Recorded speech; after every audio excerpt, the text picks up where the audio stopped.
everyone! Welcome sa akin channel. If you're new here, my name is Irene. And for today's episode, ay isa na namang pang-negosyo recipe ang gagawin natin. Excited akong i-share sa inyo ang recipe na to dahil pinaghirapan ko ito. Nakailang try muna ako, ilang palpak na gawa bago ko ito nakuha ng tama. So ngayon ay ready na ako i-share sa inyo ang aking custard cake na pang-negosyo. Please check description box para sa ating written ingredients at costing. So let's get started. So now, let's start muna sa paggawa ng caramel. Ang gamit ko dito na lyanera ay 5 medium size at 3 large size dahil ito lang ang lyanera na meron ako sa bahay. Pero tong recipe na to ay good for 11 medium size na lyanera. Sa medium size ay 1½ tablespoon ang nilalagay ko na white sugar. Sa large size naman ay 2 tablespoons. So depende na sa inyo kung gaano karami ang gusto nyo. Kung napapansin nyo ay hindi na ako nag-add ng water dito dahil mag-i-evaporate lang din naman ito pag isasalang na natin sa apoy at ang matitira na lang ay yung sugar. Pero kung di ka sanay na walang water, you can add 1 tablespoon of water each lyanera para ma-dissolve mabuti yung sugar at di ka mahirapan i-swirl ito mamaya. On low heat, ay isa lang natin ang ating mga lyanera until mag-caramelize na yung sugar. Huwag ito hahaluin, okay? Swirl mo lang, gumamit ka ng tong o pansipit sa pag-swirl ng lyanera. Low heat lang yung apoy mo. Ang dapat natin ma-achieve ay light golden color lang. Dahil pag dark na yung caramel mo ay hindi magiging maganda yung lasa ng ating flan. Mas mag-stand out yung pait ng caramel. Set aside muna natin ito at proceed naman tayo sa ating flan mixture. Para sa ating flan mixture, ito yung mga ingredients na kakailanganin natin. Gagamit tayo dito ng 1 can 370 ml evaporated milk, 1 can 390 grams condensed milk, 10 medium size egg yolks. Egg yolks ang gamit ko sa ating flan dahil mas creamy pag yolks lang. Pero pwede whole eggs din ang gagamitin nyo, nasa sa inyo yan. Set aside nyo yung whites dahil magagamit natin siya mamaya. Half teaspoon of calamansi. Optional lang ito, pangtanggal ng lansa sa ating egg yolks. Pwede rin kayo gumamit ng lemon or dayap. And 1 teaspoon of vanilla extract. First, ay i-beat natin ang ating egg yolks using wire whisk or kahit tinidor lang ay pwede. Huwag lang ito yung overbeat dahil leche flan ang gagawin natin at hindi scrambled egg para maiwasan na rin na makakreate tayo ng malalaking bubbles. Tapos add the rest of the ingredients. Then mix to combine. Kung napapansin nyo, ang egg yolks ko dito ay medyo may pagka-orange yung kulay niya. Kaya hindi na ako nag-add ng food coloring sa ating flan mixture. Pero kung yung egg yolks na gagamitin nyo ay medyo light yellow, pwede kayo mag-add ng food color para mag-stand out yung kulay ng ating flan. Ngayon naman ay strain natin ang ating flan mixture. Mas maganda kung yung gagamitin nyo na strainer ay pino yung butas para smooth talaga ang kalalabasan ng ating mixture. Bali 3 times ko ito sinala, so dapat ganito ang outcome ng ating flan mixture. Smooth at wala kayong makikitang bubbles. Set aside lang muna at proceed naman tayo sa ating cake mixture. At para naman sa ating cake, ito yung mga ingredients na kakailanganin natin. 1½ cup of all-purpose flour. Pwede din kayo gumamit ng cake flour dito. A teaspoon of vanilla extract, optional. Gagamit din tayo ng 5 egg yolks, medium size ang gamit ko. Set aside nyo yung egg whites dahil gagamitin natin ito sa ating meringue mamaya.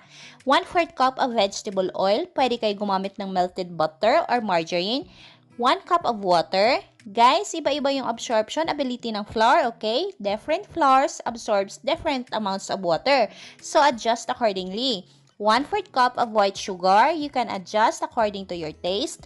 1/4 teaspoon of salt just to balance the sweetness. And 1½ teaspoon of baking powder.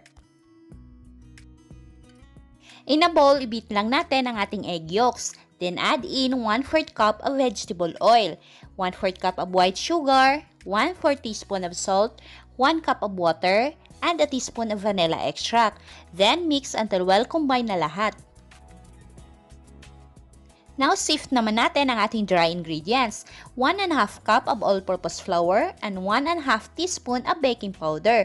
Then, mix natin ito, but do not overmix. Yung saktong ma-incorporate lang ang ating wet and dry ingredients. So, kung napapansin nyo, medyo thick ang ating mixture. Okay lang yan. Maglulusin up din yan mamaya pag nag-add na tayo ng ating meringue. In a large mixing bowl, yes, malaking mixing bowl ang ginamit ko para hindi mahirap mamaya i-mix ang ating cake mixture at meringue.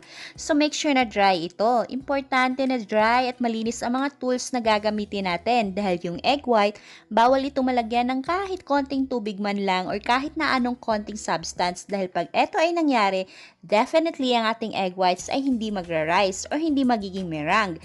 Then using a handheld mixer, beat natin ito using high speed while gradually adding 1/4 cup of white sugar. So there's 3 basic ingredients sa paggawa ng meringue. The first one of course is yung egg white and the sugar at yung tinatawag na cream of tartar. But in my case, hindi ako naglalagay ng cream of tartar dahil so far wala naman ako nagiging problema sa aking meringue kahit walang cream of tartar. Pero kung meron kayo stock sa bahay, pwede kayong maglagay. Pag ganito pa ang ating meringue, nagsaslide pa sa ating mixing bowl ay hindi pa ito ready. Continue natin ito i-beat until stiff peaks form. So dapat ganito na siya. Pag tinaob na natin ang ating mixing bowl ay hindi na ito natatapon. Ngayon naman ay mag-add tayo ng konting meringue sa ating cake mixture para mag-loosen up ito dahil medyo thick at heavy ang ating cake mixture. Then gradually add it to our meringue while mixing using a cut and fold method. Scrape natin yung sa ilalim at iangat pataas tapos yung nasa taas naman ang ipipress natin pa ilalim.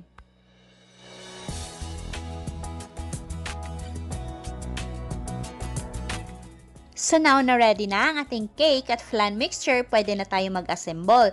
Sa medium size lianera, ang flan mixture na nilalagay ko ay 1/3 cup. So depende yan sa inyo kung gaano kakapal ang gusto niyong flan.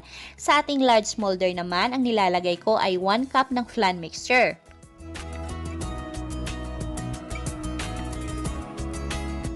Sa part na ito ay careful lang tayo dapat, okay? Dahan-dahan lang sa paglagay ng cake mixture sa ibabaw ng ating flan. Dapat nagfo-float siya. So sa medium size molder ay half cup ng cake mixture ang nilalagay ko. At sa large size naman ay 1 cup each lianera. So may tira pa ako na konti, kaya in-script ko na lang ito at nilagay na rin sa ating lianera. Etong recipe na to guys ay saktong-sakto for 11 medium size lianera. At habang nag-a-assemble pa tayo ng ating custard cake, if you haven't subscribed yet, make sure to smash that subscribe button and don't forget to click the notification bell and click all para ma-notify kayo pag may bago tayong uploads. So nilalagyan ko ito ng foil dahil yung gagamitin ko na steamer ay 2 layer. Sa first layer ko ilalagay yung large na lianera dahil mas makapal ito. Top layer naman yung sa medium size para sabay silang maluto at makatipid tayo sa gas. Dahil kinulang ako sa foil, yung 2 lianera ay hindi ko na natakpan ng foil. Kaya yung takip ng steamer ay binalot ko ng malinis na tela. Kung gagamitin nyo ang first layer ng inyong steamer, make sure na may takip ng foil ang ating mga lianera. Or else, lahat ng water drippings from the top layer ay sa first layer ang bagsak. Malaki ang epekto na ito sa ating custard cake. Okay, this is the most important part, so pay attention. Yung water natin, huwag masyado marami, okay? Kung napapansin nyo, ay nasa 1/4 lang ito ng aking steamer. Pakuluan ito using high heat. Pag kulong-kulo na, turn the heat off. Saka natin isalang ang ating steamer basket. Then set natin ang ating apoy on weakest flame setting. Yes, dapat ito ay nasa weakest lang or very low heat. Kung gusto niyo na makinis at creamy ang inyong flan, ay dapat mahina lang ang apoy. Yung tipong naghihingalo na yung apoy natin, steam natin ito for 50 minutes to 1 hour. Wag na wag buksan ang steamer nyo before 50 minutes. Please lang, dahil yung apoy na gamit natin dito ay very low lang. So pag binuksan nyo yung steamer nyo ay magda-drop yung temperature sa loob. So dapat consistent at ma-maintain natin ang temperature sa loob ng ating steamer. Mag-set kayo ng timer para sure. Ang pagluto ng custard cake ay same lang ng sa leche flan. Patience is the key. So kung wala ka nun at nagmamadali ka maluto yung custard cake mo, ay huwag ka na umasa na maganda ang magiging outcome ng custard cake mo. After 50 minutes, do a toothpick check. If it comes out clean or with few moist crumbs, luto na ito. Pero kung basa pa, extend your cooking time up to 10 minutes, then check again. Okay, ito ay luto na. Patayin ang apoy, din hayaan muna sa loob ng steamer ang ating custard cake for about 5 to 8 minutes para hindi ito mabigla sa room temperature that may cause our cake to deflate. After 5 minutes, hanguin ito sa steamer.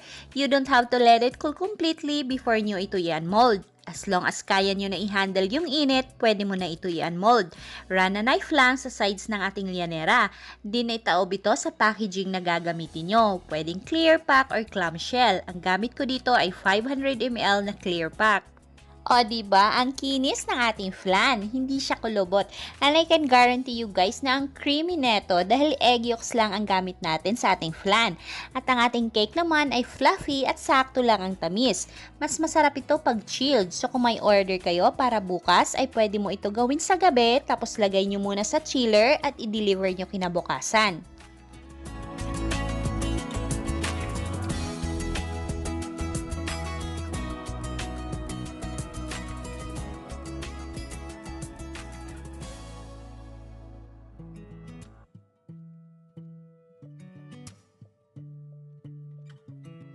At para naman sa ating shoutout portion, mega shoutout to Watch Me Nanay, Marbs to Taste sa Kusina, K Charms Channel, Ashley Bombay Channel, K Pitilona. Pasupport din po ng mga channel nila guys, mga baguhang YouTuber po sila na willing makipagkaibigan sa inyo. Mega shoutout na rin to Mylene Somera. Thanks sis for watching! Disclaimer lang guys ha, yung presyo ng mga ingredients na ilalagay ko sa description box ay pwedeng magkakaiba, depende kung gaano karami ang binili at kung saan binili. Sa retail price ng ating custard cake ay pwede niyong dagdagan o bawasan, depende sa ginastos nyo. Sana ay nakatulong tong video na to at nabigyan kayo ng idea paano kumita gamit ang maliit na puhunan lamang. At sa mga hindi pa nakapag-subscribe, please subscribe sa ating YouTube channel and please click the notification bell and click all para ma-notify kayo pag may bago tayong uploads. Thank you guys for watching and happy cooking!